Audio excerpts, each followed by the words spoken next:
Ngayon ay Biyernes, Pebrero 1, 2019. Narito ang mga balita mula sa iba't ibang panig ng mundo. Ito ang Eagle News International Filipino Edition. Sa ulo ng ating mga balita. Libo-libong Venezuelan opposition protesters hinikayat ang militar na abandonahin na si President Nicolas Maduro at payagan ang pagpasok ng humanitarian aid sa bansa. U.S. Senators hinimok ang European Union na kilalanin na si Venezuelan opposition leader Juan Guaido bilang interim president ng Venezuela.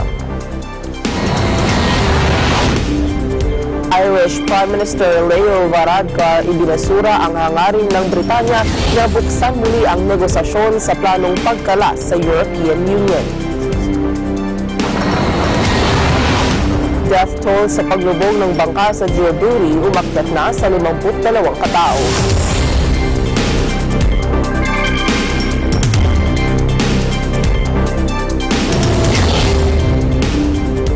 Ako ang inyong magiging tagapagbalita, Maricar Velasco. Sa detalye ng mga balita, hinikayat ng libu-libong opposition protesters na pinangungunahan ni self-proclaimed acting president ng Venezuela na si Juan Guaido ang militar na abandonahin na si President Nicolas Maduro at payagan ang pagpasok ng humanitarian aid sa bansa. Nagmarcha ang mga miyembro ng oposisyon sa Caracas at maging sa iba pang mga lungsod, bit-bit ang iba't ibang placards na nagsasaad ng mga katagang Armed Forces, Regain Your Dignity, Maduro Usurper, Guaido President at No to the Dictatorship. Nakuha ni Guaido ang suporta ng Estados Unidos at iba pang Latin American countries. Sinabihan din ng 6 na pangunahing European si Maduro na magsagawa ng panibagong eleksyon hanggang sa katapusan ng linggo at kung hindi ay kikilalanin din nila si Guaido bilang lehitimong pangulo. Bueno, una muy buena conversación que tuve con el presidente Donald Trump.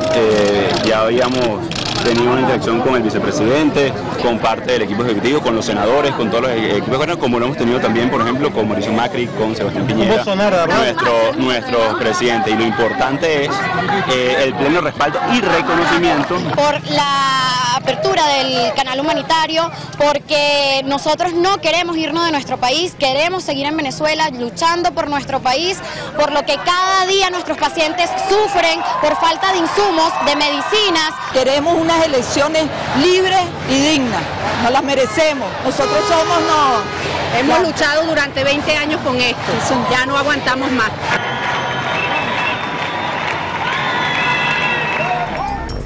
Hinikayat ng mga U.S. Senators ang European Union na kilalanin na si Venezuelan opposition leader Juan Guaido bilang interim president ng Venezuela. Isinulong na rin ng mga ito ang tuluyang pagpapatalsik kay Nicolas Maduro bilang presidente ng Venezuela. This is the moment. We have an open window to produce a change in Venezuela. Venezuela is ready for a change, but we cannot do this alone. We need the support not only of the U.S., we need the support of the Latin American countries, we need the support of the European Union. It's important that the European Union do the right thing and make sure they are very strong to stand up against Maduro and for this interim government. They've got to do everything they do just like we're doing, put in sanctions, hold people accountable. So hopefully in the next few days all that will happen worldwide, and we'll continue to put pressure on Maduro and he'll step aside so we have democracy rather than socialism and a dictator in Venezuela. We believe they will all, the right-thinking governments, the rule of law governments, will come to the right conclusion. Thank you. Nananawagan ang mga lider ng Mexico at Spain ng pagsasagawa ng pagpupulong para resolbahin ang krisis sa Venezuela. Sa kanyang pagbisita sa Mexico City, nananawagan si Spanish Prime Minister Pedro Sanchez sa pagbuo ng crisis talks sa pagitan ni Venezuelan President Nicolas Maduro at self-declared interim President Juan Guaido. Sa kanyang panig, iginiit naman ni Mexican President Andres Manuel Lopez Obrador ang kanyang apela na magkaroon ng dialogo sa pagitan ng Venezuelan government at ng opposition, subalit iginiit na dapat ay walang preconditions. Sinabi ni Sanchez na sasama ito Mexico sa Estados Unidos at iba pang bansa sa pagkilala kay Guaido kapag walang nangyaring elections sa loob ng 8 araw. Dumistansya naman si Lopez Obrador sa panukalang ito ng Mexico at iba pang Latin American powers na kumikilala kay Guaido at sinasabing ang kanyang foreign policy ay hindi makikialam sa usaping panloob ng ibang bansa. Tenemos coincidencia con el gobierno español en llamar al diálogo a las partes. El gobierno de España no quiere quitar o poner gobiernos. El gobierno de España lo que quiere es que por métodos democráticos, con unas elecciones justas, limpias, transparentes, la sociedad venezolana encuentre una salida a la crisis que vive desde hace ya muchos años. Una crisis. Pinagbawalan ng gobyerno ng Colombia ang pagpasok sa kanilang bansa ng mahigit 200 individual na may kaugnayan kay Venezuelan President Nicolas Maduro. Ayon sa Venezuelan Migration Authority, ang desisyong ito ay bahagi ng hakbang na ipinatutupad ng Lima Group na naglalayong makahanap ng mapayapang solusyon sa kasulukuyang krisis sa Venezuela. Ang Lima Group ay binubuo ng 14 na Latin American countries. Isa sa mga pinagbawalang makapasok sa Colombia ay si Ronald Alexander Ramirez Mendoza na una nang pinangalanan ni Maduro bilang pangulo ng isang Venezuelan company na ang headquarters ay nasa Barranquilla. Ang Colombia ay isa sa mga regional leaders na kumukontra sa Maduro regime at sumusuporta naman kay Juan Guaido, ang pinuno ng National Assembly legislator na idineklara ang sarili bilang acting president ng Venezuela. Estas personas tienen diferentes características, son profesionales, hay otras que no son profesionales, hay de diferentes características, son más de 200 personas. Entonces, en esta lista podemos encontrar de todos los perfiles. Saben que todos los países tienen total autonomía de recibir en su país extranjeros, medidas discrecionales, medidas soberanas, por muchos motivos, por temas de seguridad nacional, de temas de salud pública, por temas diversos.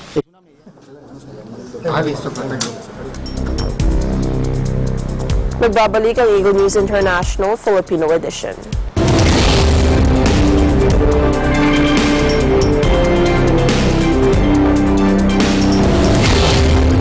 Subaybayan ang bagong news programs ng Net25.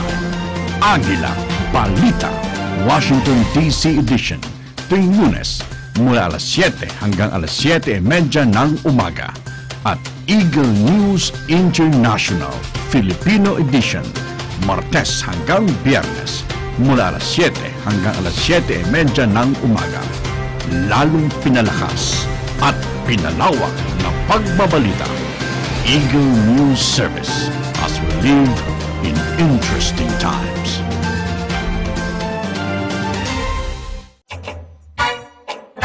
Hong Kong, Japan, Brunei, Taiwan, kahit saan sa Asia, France, Germany o Italy, saan man sa Europa. Ikaw ba ay isang OFW? Alam mo ba ang iyong mga karapatan? Subaybayan ang gabay ng OFW International tuwing Lunes at Sabado alas 8 hanggang alas 9 ng gabi dito lang sa DZEC Radyo Agila.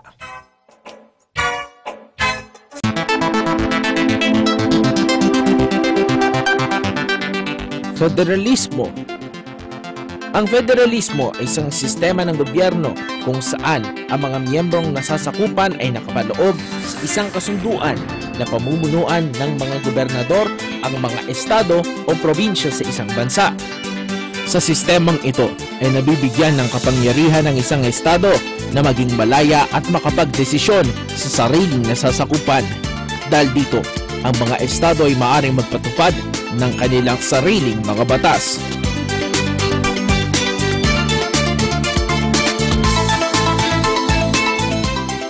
Diskusyon, Biyernes alas 8 hanggang alas 9 ng gabi.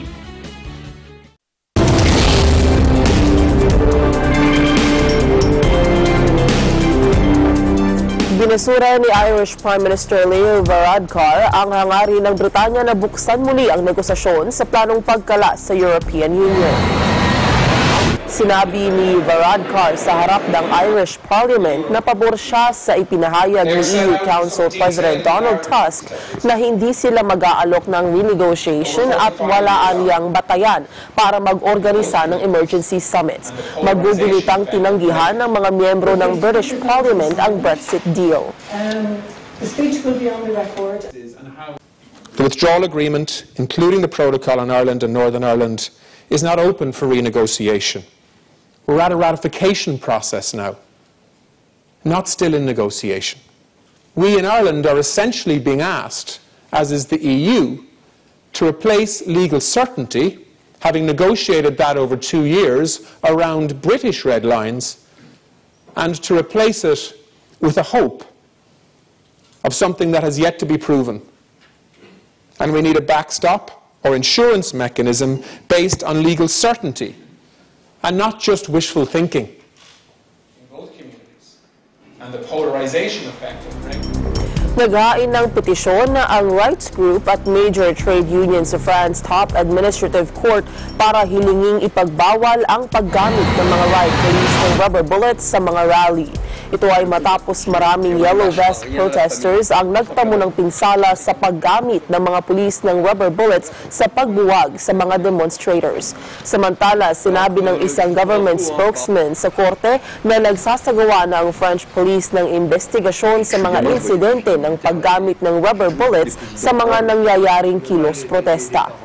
Sinasabing dose-dose ng individual ang malubhang nasugatan sa mga sagupaan ng mga protesters at mga pulis. Ilan sa mga ito ay nabulag matapos tamaan ng rubber bullets sa mata. Donc on a volontairement choisi un parcours qui est de 5 km, donc effectivement c'est pas beaucoup comparé à ce qu'on a pu voir avant, mais c'est parce que justement on va avoir des blessés dans le cortège, donc ils seront en début de cortège, donc tous les blessés seront en début de cortège, et également parce qu'il va y avoir des sittings avec des prises de parole durant... On a préféré parler de portes de ministères de M. Griveaux qui ont été enfoncés par un Fenwick ou de vitrines cassées plutôt que de personnes comme... comme Jérôme, comme Antonio, comme Franck ou comme Jean-Marc. Comme voilà, plein d'autres, Jean-Marc, la fille qui a perdu son œil aussi sur les Champs-Élysées, plein d'autres, ceux qui ont perdu des mains, des jambes.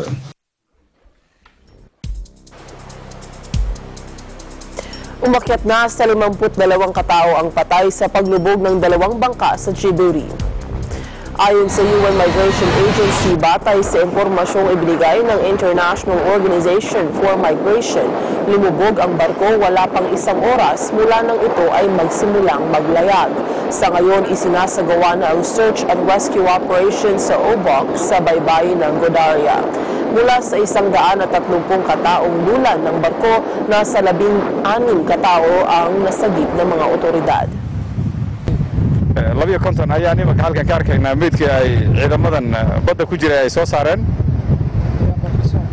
Tiraduna waa biri kartaa, hawshana way socotaa. Marka tajooraan ka lugeeyo ubuq baan galay, ubuq buu iga qaaday nin dilaaliye, wuxuu geeyay meeshii xeebtii badda, doonidii baan raacnay anagoo 85 qof. Marka 85kii qof wax doontii baa kii naarqoodaha ahaa dee doonta ka booday intay motorku xumaaday. Marka naarqoodii markuu ka booday doontii dib bay u rogmatay. Ipinahayag ni Italian Prime Minister Giuseppe Conte na maaari nang dumaong ang may 47 na iligtas na migrants na sakay ng German charity Sea-Watch vessel matapos pumayag ang Italy at 6 pang bansa na kupkupin sila.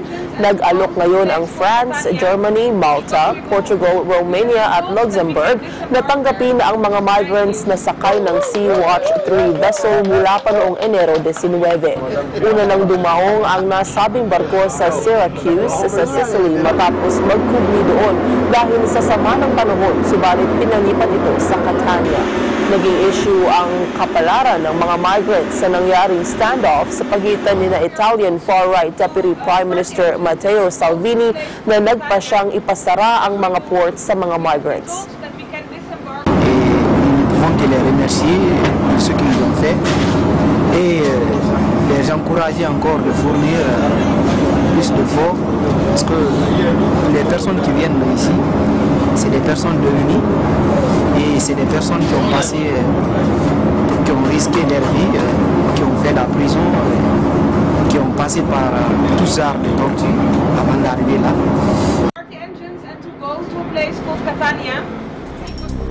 Ang iba pang balita sa aming pagbabalik.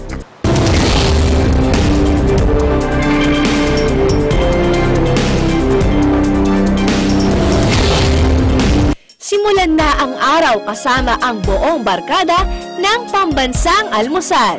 Kami na ang bahala sa masarap niyong almusal kung saan matututo tayong magluto ng easy, delicious, and affordable recipes kasama ang ating guest chefs. Siyempre, I want it medyo healthy pa rin na wala tayong masyadong fats or skin ng ating chicken. Of course, meron din tayong family notes where we share tips and ideas on how to make our family happier and stronger. Mag-open up, di ba? Lalo na sa ating parents. Tandaan, discipline should focus on teaching, not punishing. Yes. Ihahain din namin sa inyo ang maiinit na balita at mahahalagang impormasyon. Para po yun sa ikabubuti ng ating kapaligiran. Ano yung journey natin towards the 100 years?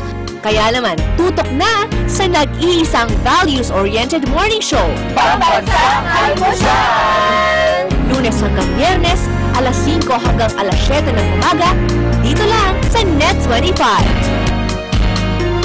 Ang Pambansang Almusal, Pambansang Almusal. Maraming magandang sandbar sa Pilipinas na dinarayo di lamang ng mga turista kundi mismong mga kababayan natin. Ang sandbar ay isang mahabang pumuon ng mga bato at buhangin na galing din sa dalampasigan. Nakapunsyon ito na pahalang sa dagat pero nakakonekta pa rin sa dalampasigan. Nabubuo ang sandbar dahil sa mga alon at current na gawa ng tubig dagat. At isa sa mga dinarayong sandbar ay matatagpuan sa Santa Cruz, Marinduque. Para sa mga kaganapan sa iba't ibang lalawigan, naging tumutok sa Aguila Provincia, Lunes hanggang Biyernes, alas 11:30 hanggang alas 12 ng tanghali at alas 5:30 hanggang alas 6 ng gabi. Dito lamang sa Net 25. Pep News, Linggo, alas 4 hanggang alas 5 ng hapon.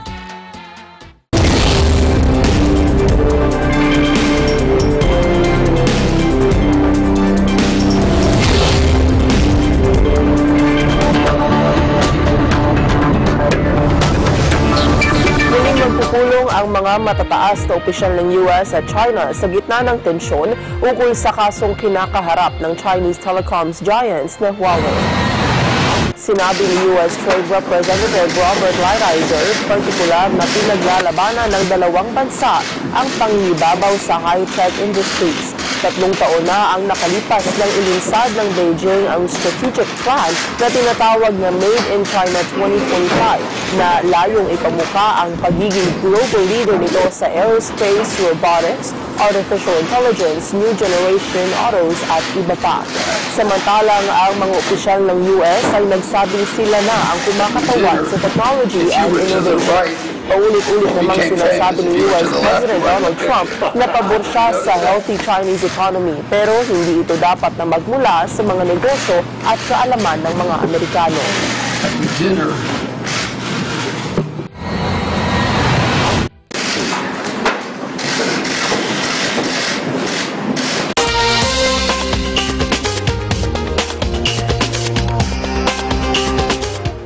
Lumago ang monarch butterfly population sa Mexico ng 144% kumpara noong nakaraang taon. Subalit sa balitang ito, nagbabala ang mga aktivista na ang migratory phenomenon na ito ay nanganganib pa rin. Panoorin natin ito.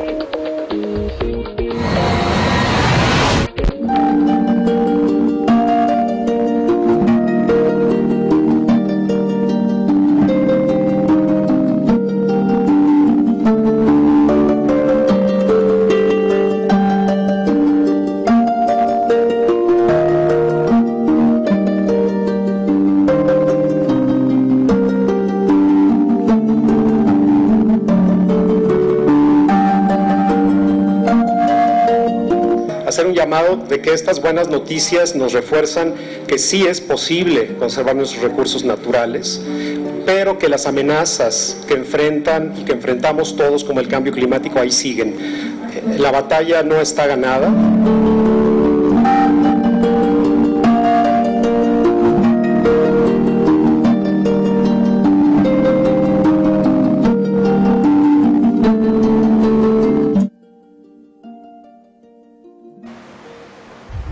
Mas mababa na umano ang temperatura sa US Midwest kumpara sa Antarctica. Dahil dito maraming mga flights ang nasuspinde at isinara ang mga paaralan at mga business establishments. Ang extreme weather ay nagdulot na ng pagkamatay ng 8 individual. You see this on my glasses? This is not just fog, this is frost. It's ridiculous out here. It's gonna get worse. And yes, it's beautiful out. But I've never seen this type of cold weather before, but it is wonderful. It'll be over soon.